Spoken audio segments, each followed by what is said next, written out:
गेहूँ की बिजाई करने का सही समय क्या है और गेहूँ की बिजाई करने के साथ-साथ हमें कौन से कंपोजिट खाद डालना चाहिए, कौन से खाद नहीं डालना चाहिए और साथ में जब हम बेसल डोज़ तैयार कर रहे हों तो हमें किन-किन बातों का ध्यान रखना चाहिए, कौन-सी पानी में कौन-सा पानी, कौन-सा मिट्टी और किस मिट्टी में कौन-सा खाद डालना चाहिए। साथ में जब आप मिट्टी की तैयारी यानी कि बेसल डोज़ की तैयारी कर रहे हैं तो उसमें हमें कौन-कौन से खाद लेने चाहिए। तो किसान भाइयों आज हम वीडियो में सारी जानकारी आपको देने वाले हैं क्योंकि बहुत सारे किसानों को जानकारी नहीं होती है कि हमें किस मिट्टी में यानी कि भारी मिट्टी में, बलुई मिट्टी में, चिकनी मिट्टी में या फिर काली मिट्टी में हमें कब कितना कौन-सा खाद डालना चाहिए और किस टाइप का खाद डालना चाहिए, कितनी मात्रा में डालना चाहिए और साथ में हमें कौन-सी वैरायटी की गेहूँ की बिजाई करनी चाहिए। तो ऐसे में किसान भाई बहुत सारे किसान भाई कन्फ्यूज़ हो जाते हैं और सही डोज़ नहीं डालते हैं। बहुत सारे किसान भाई तो सिर्फ़ अपने खेतों की जुताई के समय जब बेसल तैयार करते हैं उसमें सिर्फ़ यूरिया और डीएपी ही डाल कर के छोड़ देते हैं ताकि उनका खेती जो खेत की गेहूँ खेती है वो अच्छी तरीके से फसल को ग्रोथ कर सके और अच्छा खासा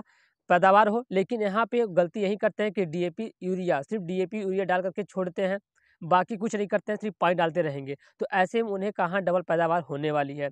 अगर आप भी गेहूँ की बिजाई करने के बाद चाहते हैं कि गेहूँ की डबल पैदावार हो, 2 गुना 4 गुना पैदावार हो, तो आपको जिन-जिन बेसल डोज़ के बारे में बताने वाला हूँ, कैसे बेसल डोज़ तैयार करना है, कैसे गेहूँ की बिजाई करनी है और कौन-कौन सा समय है, कैसे हम गेहूँ की सही बिजाई कर सकते हैं, सारे डिटेल्स हम आज की हम वीडियो में बताने वाले हैं। अगर आप वीडियो को पहली बार देख रहे हैं हमारे चैनल के माध्यम से तो प्लीज़ चैनल को सब्सक्राइब कर लीजिएगा, वीडियो को लाइक कीजिएगा और बेल आइकन को प्रेस कर लीजिएगा ताकि हमारी जो भी वीडियो अपलोड हो, सबसे पहले आपको नोटिफ़िकेशंस मिले और आप वीडियो को देख सकें।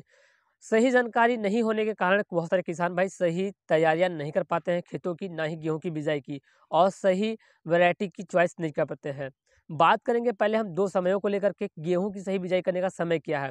गेहूं की सही बिजाई करने का समय है अक्टूबर के 20 अक्टूबर से लेकर के 5 नवंबर तक का महीना, यानी कि 5 नवंबर तक में अगर आप बिजाई करते हैं तो ये होती है अगेती बिजाई और 5 नवंबर नहीं, मान लीजिए 10 नवंबर तक आप अगर बिजाई करेंगे गेहूं की तो आपको अगेती खेती के लिए तैयारी करनी है। अगर आप 10 नवंबर के बाद जो भी खेती करेंगे गेहूँ की, उस खेती में आपको पछेती खेती कहा जाता है। तो हम अगेती और पछेती खेती के दोनों के बारे में डिटेल्स में हम बात करेंगे। किसान भाई बहुत सारे किसान भाई को अभी तक जानकारी नहीं होती है कि हमें कौन से पानी या हम बोरिंग का पानी यानी कि ले रहे हैं, उस पानी में कौन-सा खाद डालना चाहिए या फिर नहर की पानी आ रही है, उस पानी में कौन-सा खाद डालना चाहिए। तो इन दोनों बातों को ध्यान रखना बहुत ज़रूरी है, तभी गेहूँ की पैदावार अधिक बढ़ पाती है। सर्वप्रथम किसान भाइयों हम बात करेंगे गेहूँ के बिजाई के लिए जो हम डोज़ बनाते हैं उसमें हमें कौन-कौन सी खाद डालनी चाहिए। सबसे प्रथम किसान भाइयों अगर आपकी मिट्टी बालुई हो, दोमट मिट्टी हो, दोमट मिट्टी हो, काली मिट्टी हो या फिर नॉर्मल मिट्टी भी है तो उसमें आपको कौन-कौन सी खादों को डालनी चाहिए। सर्वप्रथम किसान भाइयों आपको लेना है डीएपी, डीएपी लेना है, साथ में आपको फास्फोरस लेना है, पोटाश लेना है और आपके पास अगर यूरिया भी अवेलेबल है तो 10 से 15 केजी यूरिया हम ले लेंगे। कब लेंगे? जब हम बेसल डोज़ तैयार करते हैं तो बेसल डोज़ तैयार करने के लिए हमें कम से कम 1 एकड़ में 15 किलो यूरिया, 1 बोरी डीएपी, पोटाश और फास्फोरस ले लेना है। इसे सब हम इसका बेसल डोज़ तैयार करेंगे। बेसल डोज़ तैयार करने के बाद हम डाल देंगे खेतों में, जब हम पानी का छिड़काव पहले करते हैं तो।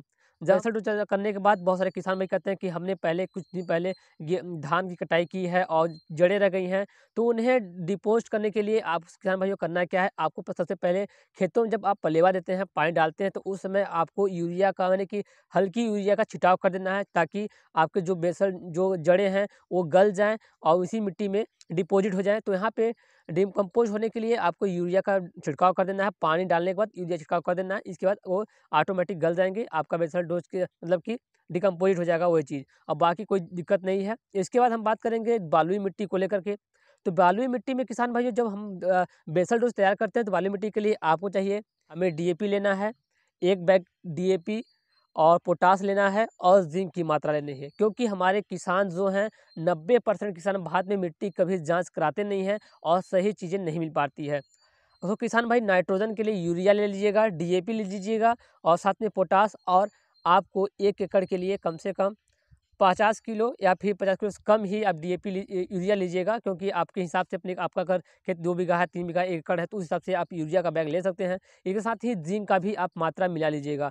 इन तीनों चीज़ों को मिला करके आपको डाल देना है अगर जिंक नहीं डालेंगे तो आपकी पौधे जो है जिंक और सल्फर अगर ऐसी चीज़ नहीं डालेंगे तो जो नीचे के जड़ की मजबूती है वो नहीं मिल पाएगी, जड़ नीचे नहीं जा पाएंगे, सही से ग्रोथ पौधों को नहीं मिल पाएगा। इसका ध्यान आपको बहुत ज़्यादा रखना है। साथ में किसान भाई अगर हम बात करें काली मिट्टी की, जमोट मिट्टी की, जहाँ पे बहुत सारे किसान बहुत सारी जगह पे काली मिट्टी आती है, जहाँ का पानी नमक होता है, जमीन फट जाती है, चचा जाती है, उन मिट्टियों में हमें कौन-कौन से डोज़ डालने चाहिए? तो इन मिट्टियों में हमें कम से कम 1 बोरी तो आपको डीएपी लेना ही है, साथ में फास्फोरस लेना है, ज़िंक लेना है और क्या कहते हैं आपको जिंक के साथ पोटाश भी लेना है और यूरिया लेना है। अब बहुत सारे किसान भाई सोच रहे होंगे कि अगर हम डीएपी के साथ पोटाश और फास्फोरस मिला देंगे तो कैसे काम बनेगा? डिकम्पोज़िट हो जाएँगी। तो यहाँ पे किसान भाई आपको बताऊँ कि इसके साथ ही आपको थोड़ी-सी यूरिया का मात्रा लेना ही लेना है।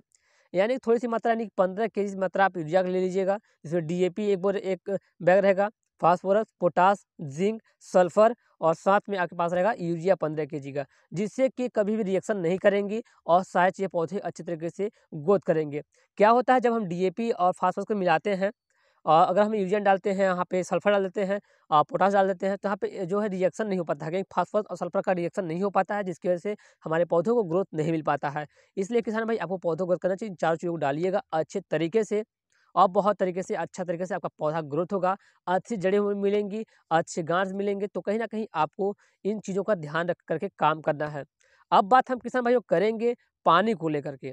हमें किस पानी में कितना urea, sulphur, zinc, potash, phosphorus डालना है, सारे डिटेल्स हम बताएँगे और हमें 2 प्रकार के पानी मिलते ही हैं, सभी जगह 2 ही प्रकार का पानी है। एक बोरवेल का पानी यानी कि जो हम बोरवेल से पानी उठा कर के खेतों में सिंचाई करते हैं और एक आता है नहर का पानी। इन 2 पानियों में कौन-कौन सी चीज़ डालना है, कौन-कौन सी चीज़ नहीं डालना है। सबसे पहले हम बात कर रहे हैं बोरवेल की। बोरवेल के पानी में आपको पोटाश की ज़रूरत बहुत ज़्यादा होती है। बहुत सारे किसान भाई पानी डाल देते हैं लेकिन पोटाश नहीं डालते हैं। इसलिए आपको पोटाश डालना बहुत ज़रूरी है जब आप बोरवेल की पानी से सिंचाई कर रहे हो तो। अगर जब आप नहर की पानी से सिंचाई कर रहे हैं, तो नहर की सिंचाई कर रहे हैं, उसमें पोटाश की मात्रा बहुत कम लगती है, फिर भी उसमें भी आपको पोटाश डालना ही डालना है।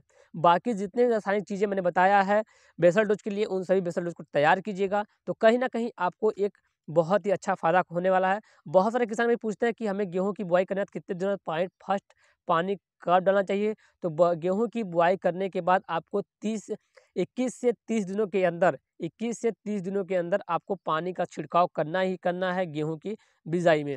तो किसान भाइयों हमें उम्मीद है कि आपको इन सारी चीज़ों की जानकारी मिल चुकी है और ये वीडियो आपको काफ़ी नॉलेजेबल लगी होगी। तो प्लीज़ वीडियो को लाइक ज़रूर कीजिएगा, हमारे चैनल को सब्सक्राइब कीजिएगा, हमें सपोर्ट कीजिएगा और साथ में कृषि से जुड़ी खेती-बाड़ी से जुड़ी जानकारी के लिए हमारे चैनल के साथ जुड़ के बेल आइकन को प्रेस कर लीजिएगा, यानी कि चैनल को सब्सक्राइब करके बेल आइकन को प्रेस कर लीजिएगा ताकि आपको नोटिफिकेशन मिलती रहे, आप वीडियो को वॉच कर सकें। तब तक के लिए जय हिंद, वंदे मातरम, जय जवान, जय किसान।